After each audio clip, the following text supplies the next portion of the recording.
Hello guys, எல்லாருக்கும் வணக்கம். இங்கே ஐபிஎல்லை பற்றி தான் நிறையா அப்டேட்ஸ் வருதுன்னு பார்த்தீங்கன்னா, அந்த சைடு எம்எல்சி டோர்னமெண்ட்ஸும் பற்றியும் இப்போ நிறையா அப்டேட்ஸ் வந்திருக்கு. அது மட்டும் இல்லாமல் ப்ரீ மேட்ச் ப்ரெசன்டேஷனில் நம்ம கோச் ஃப்ளமிங் வந்து என்னென்னலாம் பேசியிருக்காரு, அதாவது ஒவ்வொரு மேட்ச்சுக்கு முன்னாடியும் ப்ரீ மேட்ச்சு ப்ரெஸ் மீட்டுன்னு சொல்லிட்டு ஒன்று நடக்கும். அதாவது லாஸ்ட் மேட்ச் மும்பை கூட ஆடின மேட்ச்சில் பார்த்தீங்கன்னா கேப்டன் ருத்ராஜ் கெய்க்வாட் வந்து அதை அட்டன் பண்ணியிருந்தார். அவர் அங்கே டீம் பிளேயிங் 11 எப்படி இருக்கும், டீம் கோஆர்டினேஷன்ஸ் எப்படி இருக்கும் அப்படின்றத சொன்னார். இந்த முறை வந்து கோச் ஃப்ளமிங் அட்டன் பண்ணியிருக்காரு. அவர் அங்கே என்னென்னலாம் சொன்னார் அப்படின்றத இந்த வீடியோவில் பார்க்கலாம். மறக்காமல் சேனல் சப்ஸ்கிரைப் பண்ணாதவங்களாம் சப்ஸ்கிரைப் பண்ணிக்கோங்க. வாங்க வீடியோக்குள்ளே போகலாம். ஃபஸ்ட்டு பார்த்தீங்கன்னா நம்ம அந்த எம்எல்சி டோர்னமெண்ட்டோட அப்டேட்ஸ் இருந்தே ஸ்டார்ட் பண்ணலாம். நம்ம இந்தியாவில் ஐபிஎல் நடக்கிற மாதிரி யூஎஸில் வந்து எம்எல்சி அப்படின்னு ஒரு டோர்னமெண்ட் ஸ்டார்ட் பண்ணாங்க. அதில் வந்து ஒரு 8 டீம்ஸ் விளாட்றாங்க. அதில் சிஎஸ்கேவும் ஒரு டீம் வாங்கி வச்சுருக்காங்க. நம்ம சென்னையில் எப்படி சென்னை சூப்பர் கிங்ஸோ அதேமாரி அங்கே இருக்க ஒரு சிட்டியை ரெப்ரசன்ட் பண்ணி டெக்சாஸ் சூப்பர் கிங்ஸ் அப்படின்னு சொல்லிட்டு ஒரு டீமை வந்து சென்னை சூப்பர் கிங்ஸ் வந்து ஓன் பண்ணி வச்சுருக்காங்க. அந்த டீமுக்கு கேப்டனாக வந்து ஃபாஃப் டு பிளஸி இருக்கிறார். அதாவது எம்எல்சி டோர்னமெண்ட்டில் டெக்சாஸ் சூப்பர் கிங்ஸ் டீமுக்கும் ஃபாஃப் டு பிளஸி தான் கேப்டன்.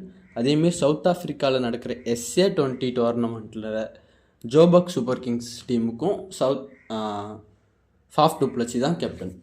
அங்கே அந்த யூஎஸ் அண்டு சவுத் ஆஃப்ரிக்காவில் நடக்கிற 2 டோர்னமெண்ட்டில் இருக்கிற சென்னையோட டீம்ஸுக்கும் ஃபாஃப் டு பிளஸி தான் கேப்டன்ஷிப் பண்ணுறார்.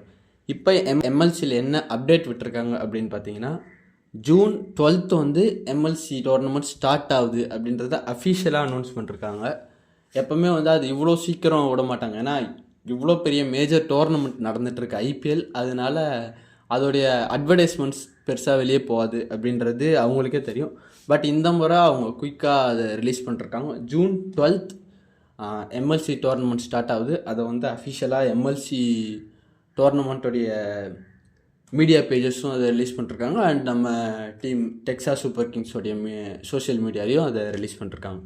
ஓகே, இன்றைக்கி பார்க்க வேண்டிய செகண்ட் திங் என்ன அப்படின்னு பார்த்தீங்கன்னா, ப்ரீ மேட்ச் ப்ரெஸ் மீட்டில் கோச் ஃப்ளமிங் என்ன பேசியிருக்காரு. அதாவது அவர் மேஜராக 2 கொஸ்டின்ஸ் வந்தது. அந்த 2 கொஸ்டினுக்கு அவர் எப்படி ஆன்சர் பண்ணியிருக்காரு அப்படின்னு பார்க்கலாம்.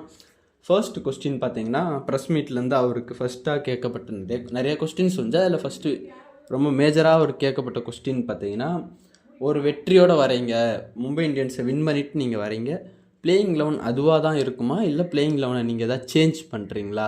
ஏன்னா மேஜராக Chennai super Kings playing 11 change பண்ண மாட்டாங்க. அவங்க அதே பிளேயிங் 11ஓட தான் மூவ் ஆவாங்க. அதை நீங்கள் எப்படி இந்த மேட்ச்சில் நீங்கள் அதை எப்படி மூவ் பண்ண போகிறீங்க அப்படின்னு ஒரு கொஸ்டின் வந்ததுக்கு ஃப்ளமிங் வந்து ஸ்ட்ரெயிட்டாகவே சொல்லிட்டாரு, இந்த முறை நாங்கள் வந்து எங்கள் பிளேயிங் 11 ஒரு 2 சேஞ்ச் எதிர்பார்க்குறோம், நாங்கள் 2 சேஞ்ச் பண்ணலான்னு பிளான் பண்ணியிருக்கோம், 2 சேஞ்ச் பண்ணுவோம் அப்படின்னு சொல்லி 2 சேஞ்ச் பண்ணலான்னு பிளான் பண்ணிகிட்ருக்கோம், அது நடக்கும் அப்படின்ற மாதிரி சொன்னார். இது வந்து நம்ம எல்லாருக்குமே சர்ப்ரைஸ். ஏன்னா சென்னை சூப்பர் கிங்ஸ் அப்படிலாம் பண்ண மாட்டான். அப்படியே பண்ணுறதுனால ஏதாவது ஒன்று தான் பண்ணுவாங்க. ஏதாவது ஒரே ஒரு பிளேயர் மட்டும் எடுத்து வெளியே வைப்பாங்க. அவரையும் மோஸ்ட்லி இம்பேக்டில் எடுத்துகிட்டு வந்துடலான்னு பார்ப்பாங்க. அப்படிப்பட்ட டீம் தான் சென்னை. ஆனால் இப்போ ருத்து கேப்டன்னால மேபி அவர் சேஞ்சை பண்ணி பார்க்குறாப்புல. ஏன்னா லாஸ்ட் இயராக அப்படி தான் ஓப்பனிங் ஆர்டராக சேஞ்ச் பண்ணி ஆடினார். அதுதான் இங்கேயும் இம்ப்ளிமெண்ட் பண்ணுறாங்களோ அப்படின்னு தோணுது.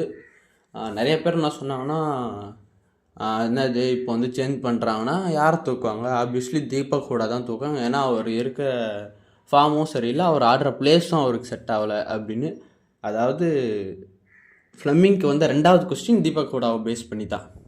என்ன அப்படின்னா, மிடில் ஆர்டர் வந்து உங்களதில் கொஞ்சம் கொலாப்ஸ் ஆகுது, அதை நீங்கள் சேஞ்ச் பண்ணுவீங்களா? கண்டிப்பாக அதில் ஏதாவது சேஞ்சஸ் எதிர்பார்க்கலாமா அப்படின்னு கேட்டப்போ ஃப்ளமிங் ஸ்ட்ரெயிட்டாக சொன்னது, இப்போ ஒரு மேட்ச் தான் முடிஞ்சிருக்கு, நாங்கள் ஒன்றும் ஒரு 7-8 மேட்ச் ஆடலை, நாங்கள் ஒரு மேட்ச் தான் ஆடி இருக்கோம். அதனால் எங்கள் ஒரு மேட்ச்சில் வந்து வச்சு எங்களுடைய மிடில் ஆர்டர் எங்களால் ஜட்ஜ் பண்ண முடியாது. அதனால் மிடில் ஆர்டரில் எந்த சேஞ்சஸும் இருக்காது, மிடில் ஆர்டர் அப்படியே தான் கண்டினியூ ஆகும் அப்படின்னு சொல்லியிருக்காரு. இவர் என்னடானா 2 சேஞ்சஸும் எதிர்பார்க்கலாம் அப்படின்றாரு, மிடில் ஆர்டரில் சேஞ்சும் பண்ண மாட்டோம் அப்படின்றாரு. எல்லாருமே கன்ஃபியூஷனாக இருக்கும்போது எனக்கு தெரிஞ்ச வேவை பற்றி நான் சொல்லணும் அப்படின்னா, ஐ திங்க் ஸோ சாம் கரனுடைய ஸ்பேஸ் வந்து கேள்விக்குறியாக இருக்குது. சாம் கரனை வெளியே வச்சுட்டு மேபி ஜேமி ஓவர்டன் எடுத்துகிட்டு வரலாம்.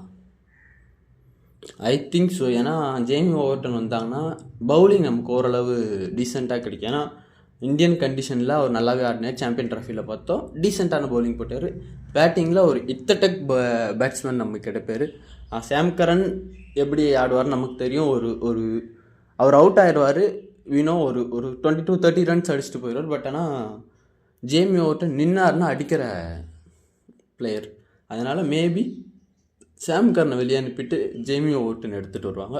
எம்எஸ் தோனி இருக்கும்போது அப்பப்போ ஷேக் ரஷீதை உள்ளே இறக்கி விடுவார்.